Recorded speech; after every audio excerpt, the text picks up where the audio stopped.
Civic Engagement Media. I'm Patrick Gilbert.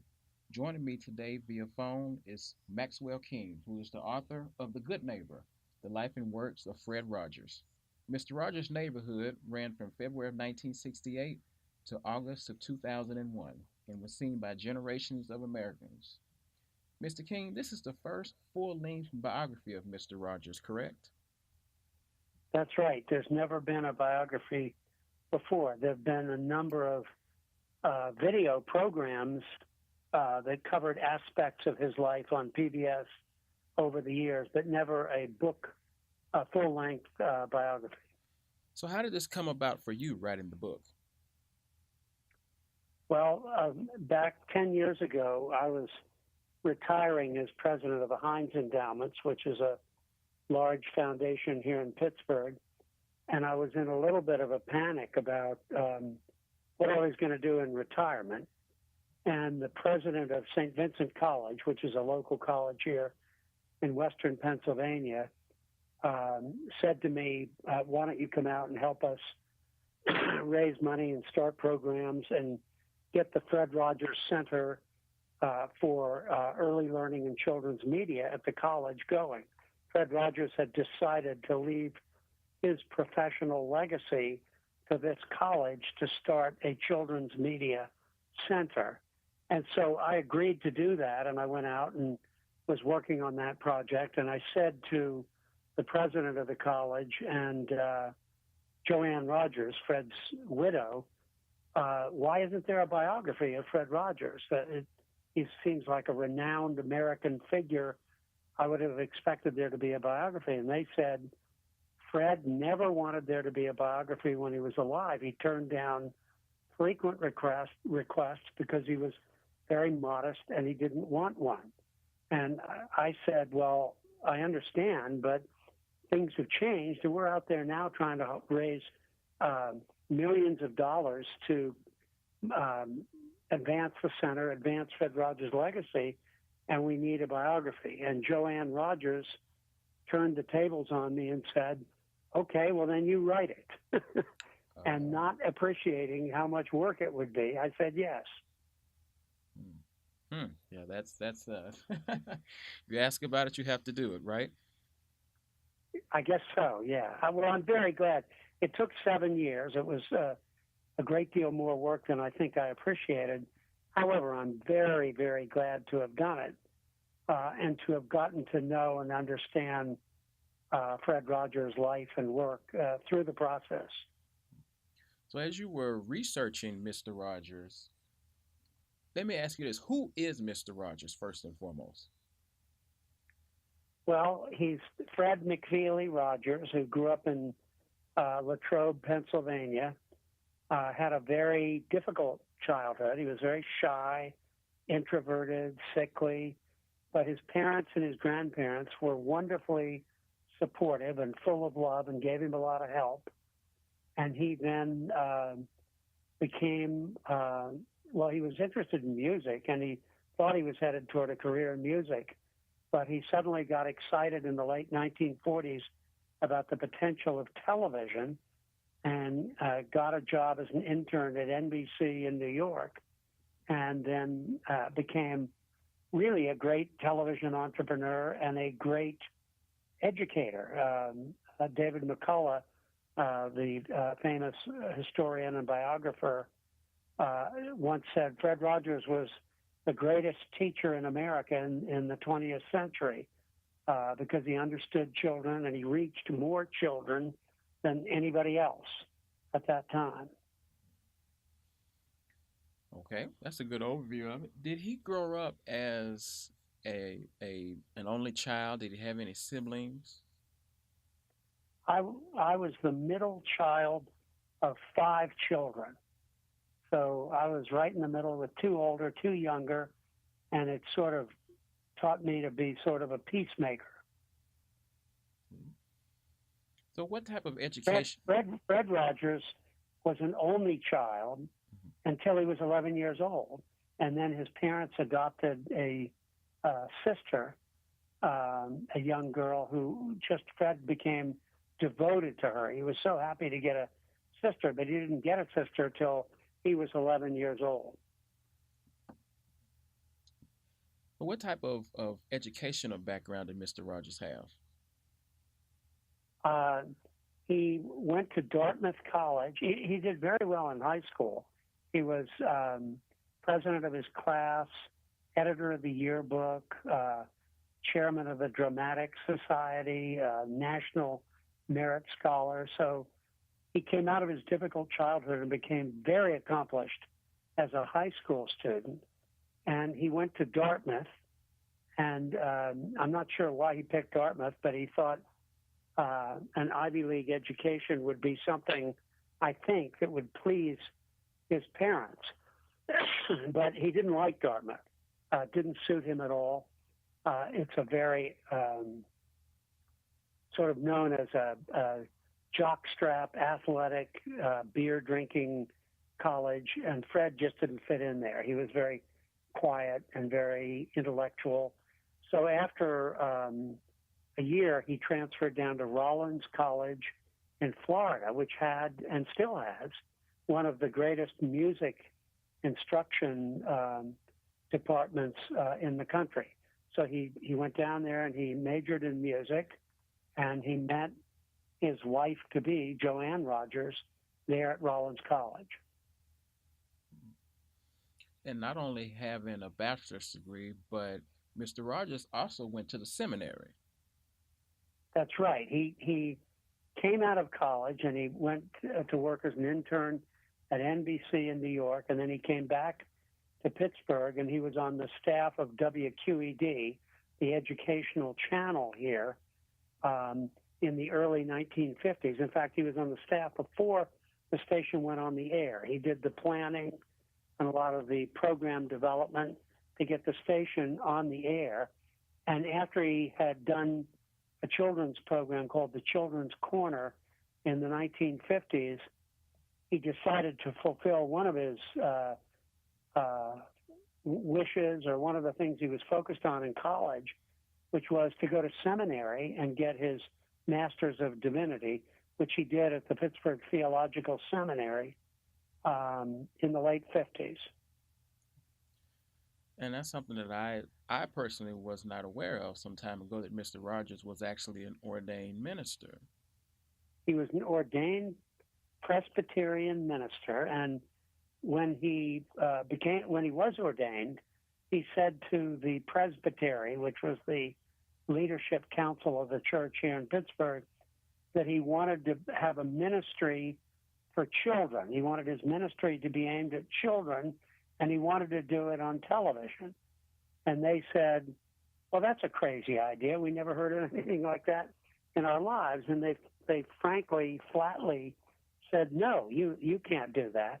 And one of another minister who had graduated a few years earlier from the seminary, who really believed in Fred Rogers, came back in and went to bat for Fred and argued with the church leaders at the presbytery that they really had to approve Fred's idea of a ministry for children, and he talked them into it, and they granted that wish of Fred Rogers as he became ordained. So he never went to a church. He never ran a church. He never spoke from a pulpit every Sunday.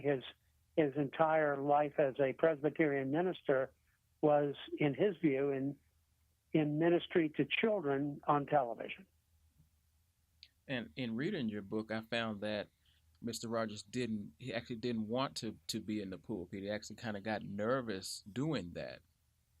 That's right. He really wasn't comfortable with it, which is kind of funny when you think that he made a career on television and he was so remarkably comfortable that for decades he was utterly convincing to children and their parents, and it was just natural for him.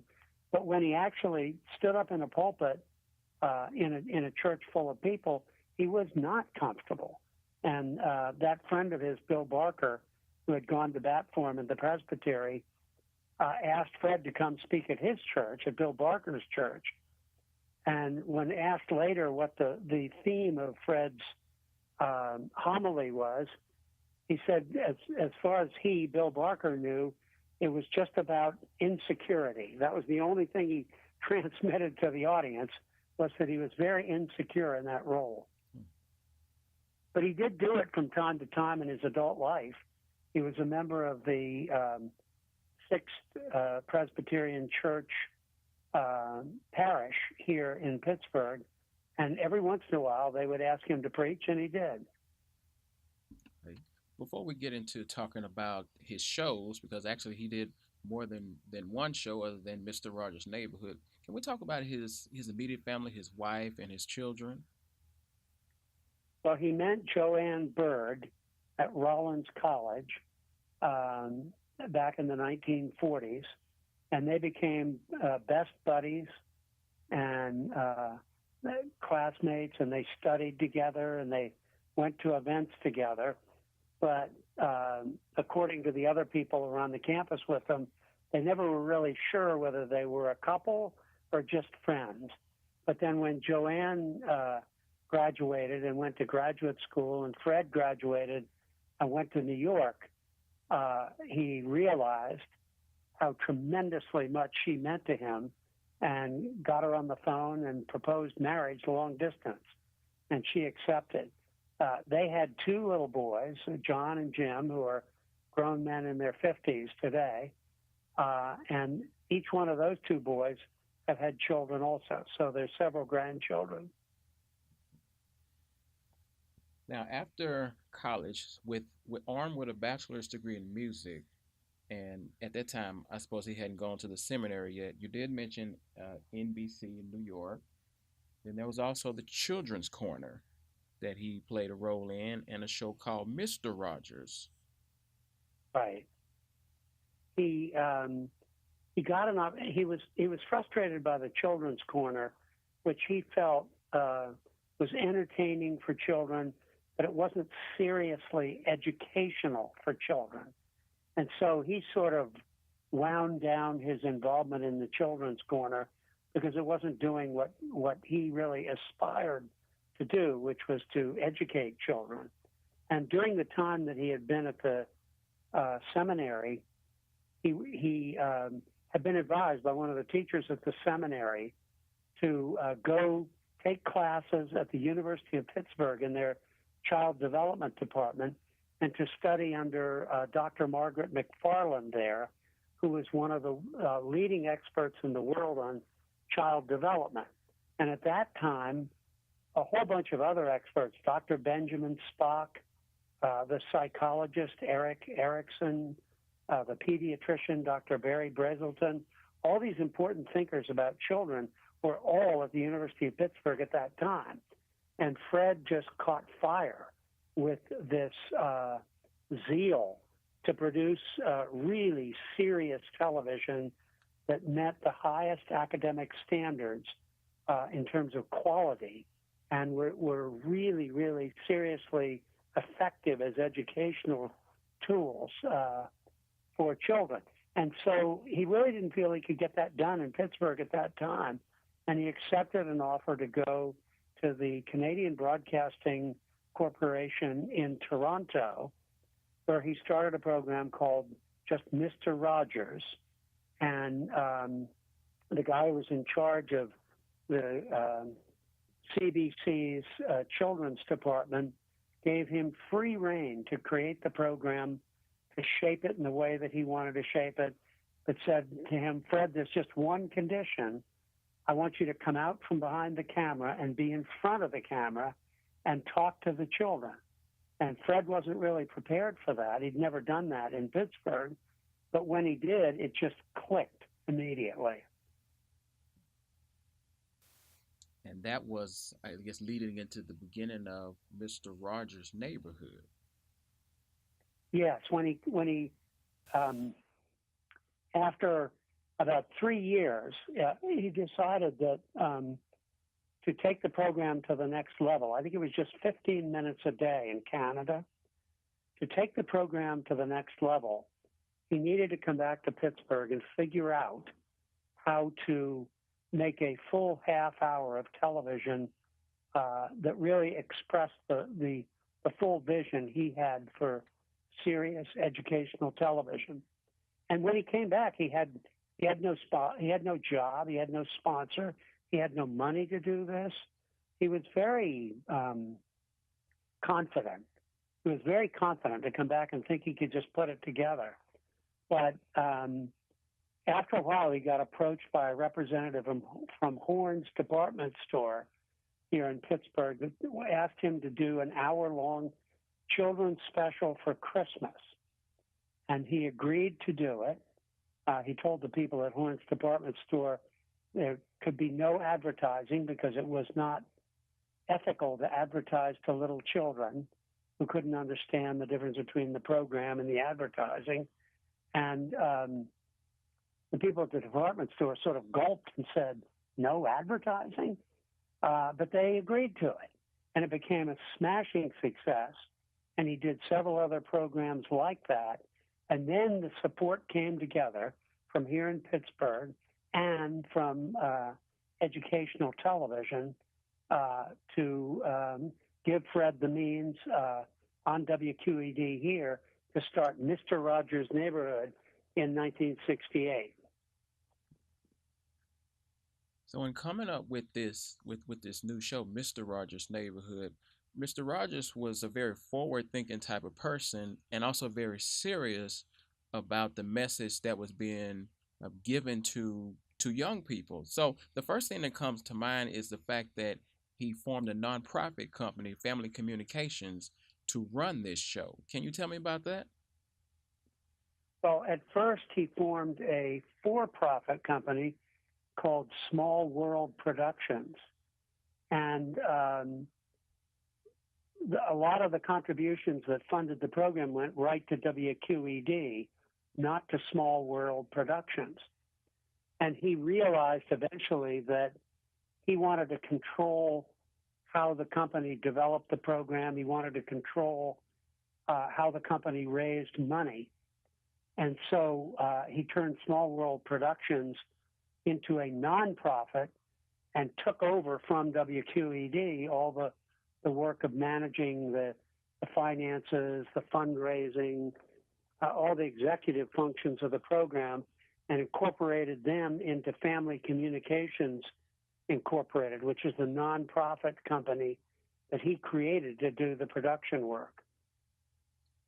That's a very business savvy person, don't you think?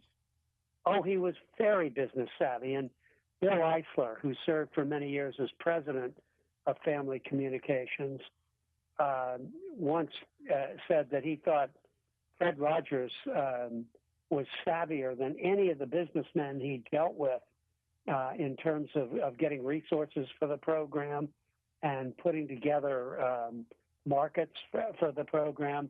There's a funny story in which Leland Hazard, who was the chairman of the board of WQED and negotiated a lot of terms with Fred about the program, was in a meeting with Fred and John Hines, who later became the senator from Pennsylvania, but at that time was a practicing lawyer. And they were all sort of working out the specifics of how Family Communications would work with WQED. And Leland Hazard came out of the meeting and turned to John Hines and said, I wonder when it is that Mr. Rogers doesn't like you just the way you are. Because Rogers was so tough to deal with. He knew precisely what he wanted. He had great clarity to his vision, and he was indomitable in driving toward that vision. In reading the book, I've learned that he was certainly no pushover. Not at all. He seemed to be a very sweet and kindly man on television, which he was.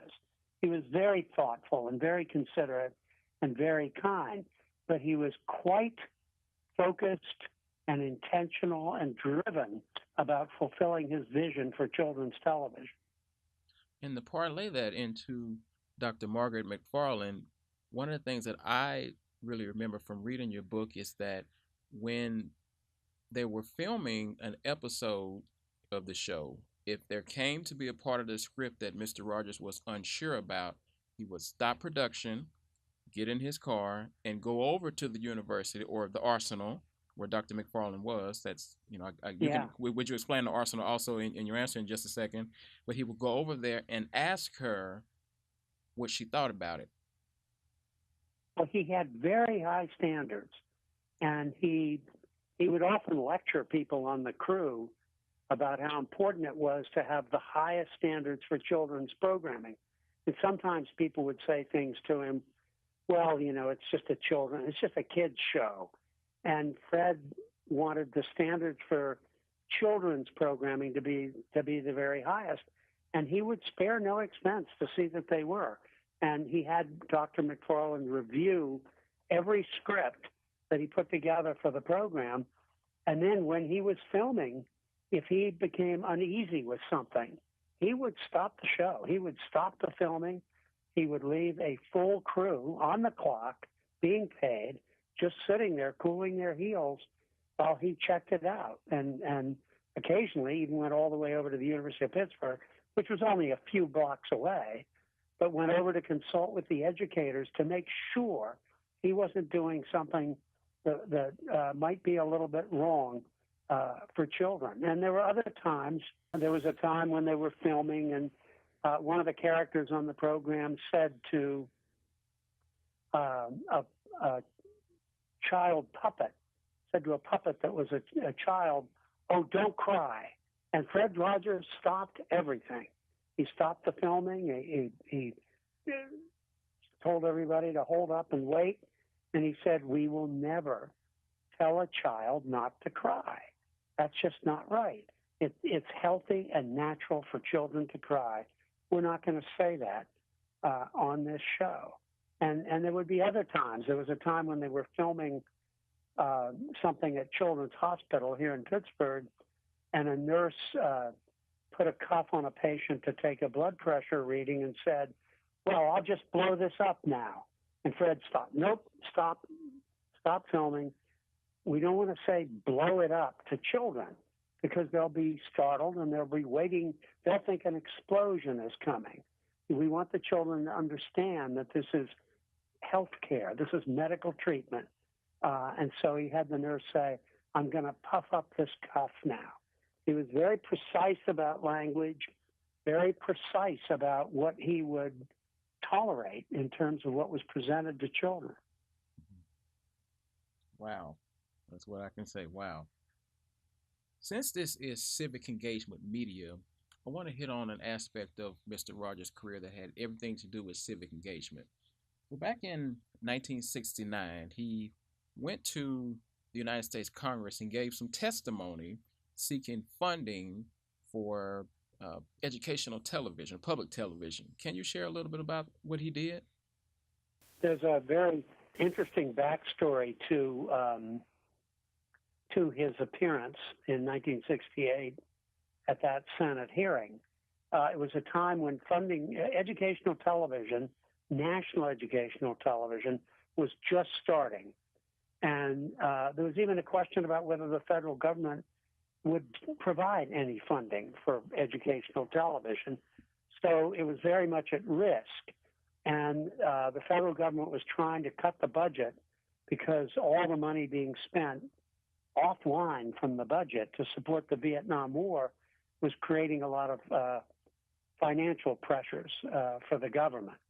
And so the chair of the hearing was Senator John Pastore from Rhode Island, who was sort of a very tough, brusque taskmaster. And the executives from public television who were invited to come in and testify and explain why should they get the $20 million of funding that was a question at the time, made a decision. It was actually one of them, a guy named Hartford Gunn, who was the president of WGBH in Boston. Hartford Gunn knew Fred Rogers, and he'd seen him perform, and he'd seen him with crowds of parents and children at events that they'd held at WGBH. And he knew that he was magnetic, that he was just spectacularly authentic and convincing in person. So Hartford Gunn said, I want to invite this guy, Fred Rogers, to come down with us and not just have a testimony from a bunch of executives, but have Fred Rogers talk about how important public television is. And the other executive said, what, a children's TV star testifying before Congress? But Gunn insisted on it, and Rogers came down, and he turned out to be the star witness. And he just talked about not just children's television, but he talked about high standards of programming and the values that needed to guide programming and what educational television could mean for America and how important it would be. And he did it in a very soft voice with his Western Pennsylvania twang, and he did it with great grace and authenticity. And several things happened. First of all, John Pastore said, well, Rogers, it looks like you got the $20 million.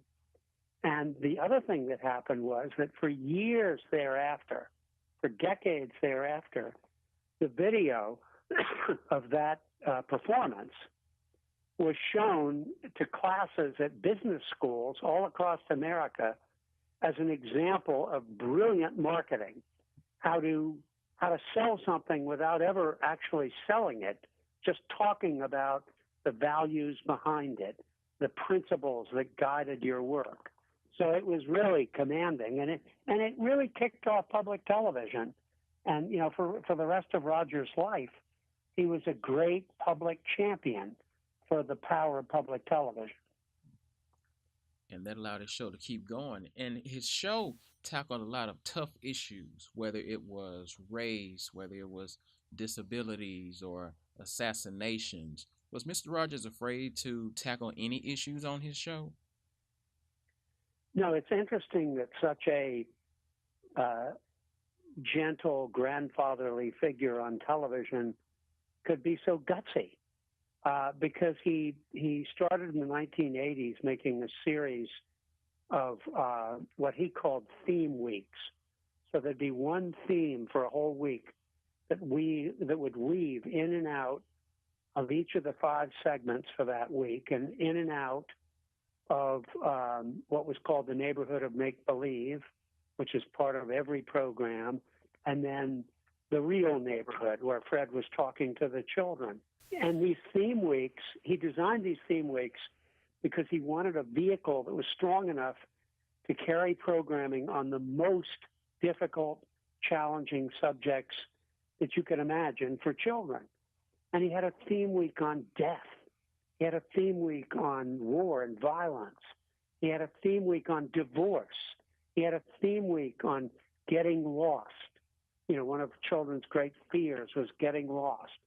So it would explore through narrative fantasy in the neighborhood of make-believe, and then through discussion, Fred would bring guests on who would talk about these issues. It explored the most absolutely daunting topics for grown-ups or children on television, but he did it in this very thoughtful, caring manner that was disarming, so that children weren't frightened, they were educated. With such a relevant show, what led Mr. Rogers to retire? Well, he began to get tired. He was 71 or 72 years old, and he'd been doing that kind of programming on and off for 50 years. And he began to slow down the programming, so they took longer each year to make the same number of episodes. And from the time he was about 65, he talked about retiring, but a lot of people wanted him to keep going.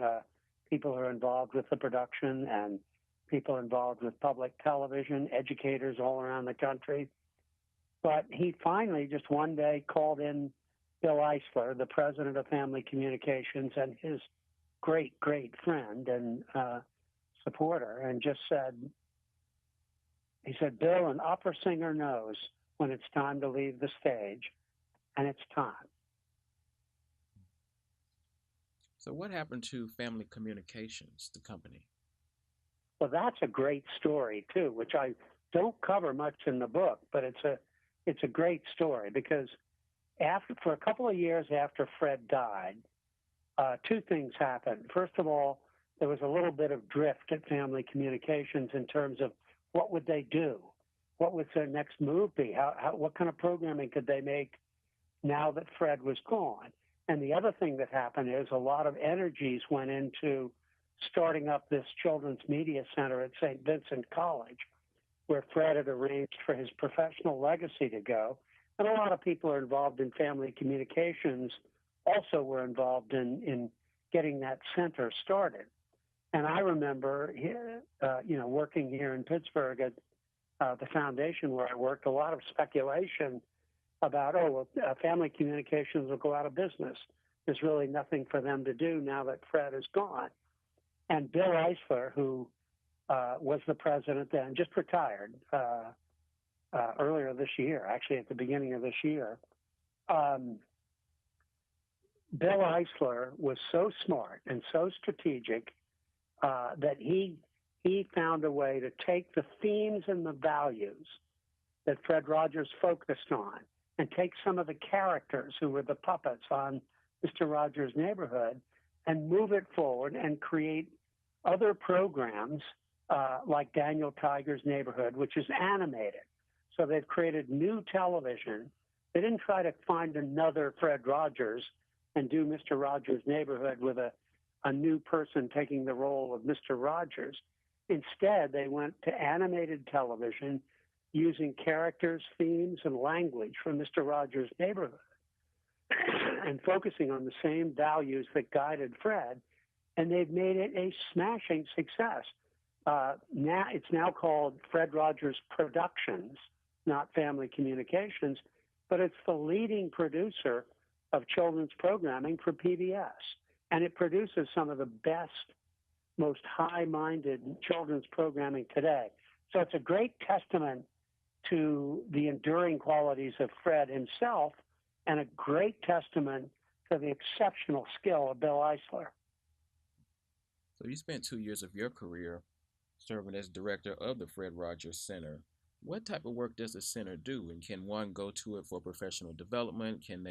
Are there exhibits there for people to go and view with their families? Yeah, the center tries to develop a lot of programming, and some of it educational, some of it involving television and media. But essentially, the focus is to help parents and educators understand some of what Mr. Rogers had to offer, the values, the approaches, the ethics behind Fred Rogers. And so it partners with a lot of other academic institutions. It partners with PBS. It is developing a lot of academic programming. It's become a department of St. Vincent College now. And so there's a lot of class offerings for students there and programs that are developed.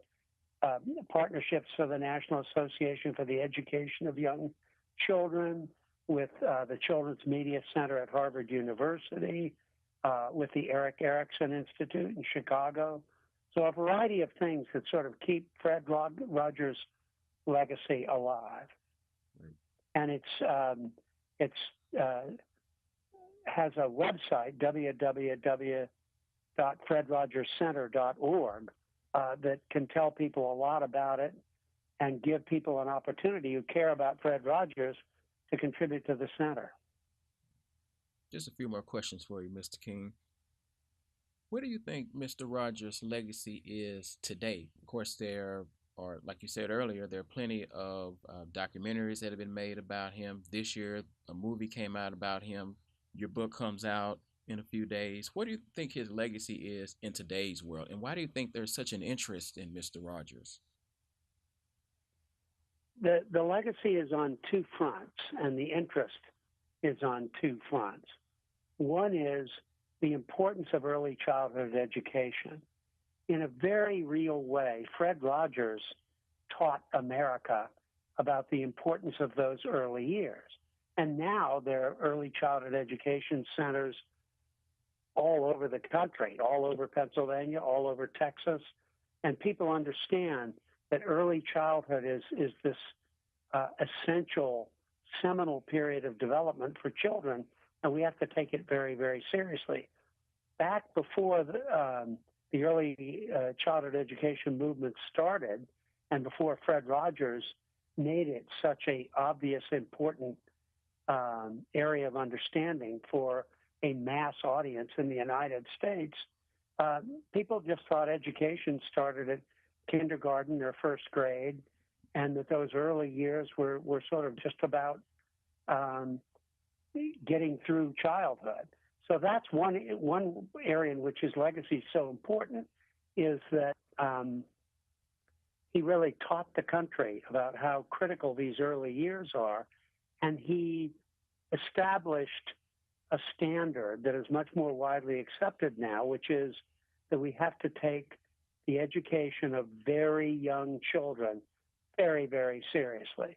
But there's another way in which his legacy is terribly important, and that is in a world that is increasingly fast-paced, complex, difficult, challenging, even harsh and ugly. Fred Rogers stands as a shining example of being civil, being thoughtful, being kind, being considerate of other people.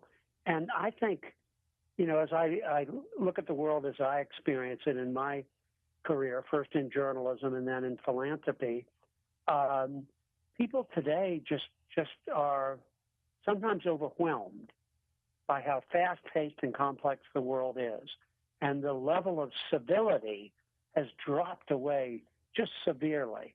And so I see Fred as a great example from very, very recent history in America, a great example of exercising the importance of civility.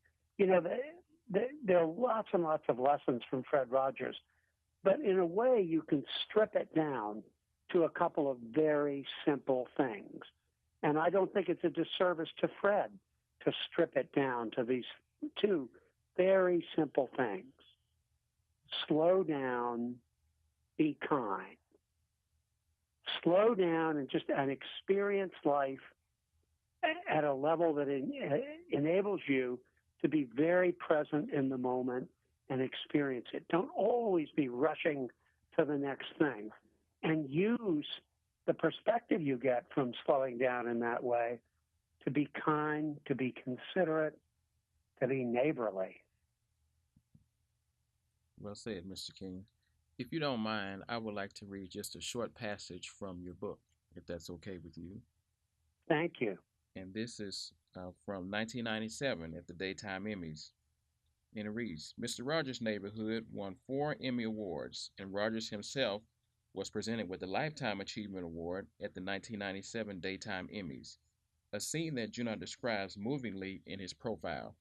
After Fred Rogers went on stage to accept the award, he bowed and said into the microphone, all of us have special ones who have loved us into being.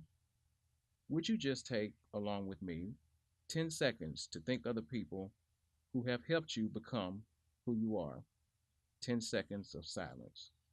Then, as Tom Junot recounted, he lifted his wrist, looked at the audience, looked at his watch, and said, I'll watch the time.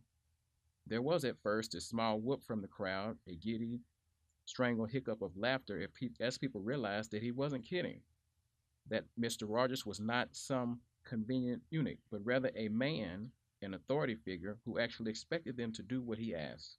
And so they did. 1 second, 2 seconds, 3 seconds, and now the jaws clenched, and the bosoms heaved, and the mascara ran, and the tears fell upon the beglittered gathering like rain leaking down a crystal chandelier. Mr. Rogers finally looked up from his watch and said softly, May God be with you, to all his vanquished children. Well, that very beautiful, eloquent writing is mostly that of Tom Junot, the wonderful magazine writer the quote from Junot I took from the magazine piece he did for Esquire back in the 1990s. And Tom Janot is just a beautiful, brilliant writer. And what's interesting is that it's Janot's story from that magazine article back then that is the basis now for the movie that will be made with Tom Hanks. It's going to start filming here in Pittsburgh this fall. And Tom Hanks and his friendship with Fred Rogers, which grew out of the experience of Tom doing that magazine article, is the subject of that movie. That itself is really a beautiful story of how Fred Rogers won over this tough magazine writer, and they became great friends. Interesting. That's an excellent story. Now, on a side note, will you play a role in the movie in any way? No, have you seen the documentary movie? I have. I'm in the documentary movie. They interviewed me several times in the documentary movie, but I'll just be a happy theater goer to see the Tom Hanks movie. But I do think Tom Hanks is a great choice to play Fred Rogers. Interesting. Thank you, sir. The book is The Good Neighbor, The Life and Works of Fred Rogers. Thank you very much, Mr. Maxwell King. My pleasure. Good to be with you.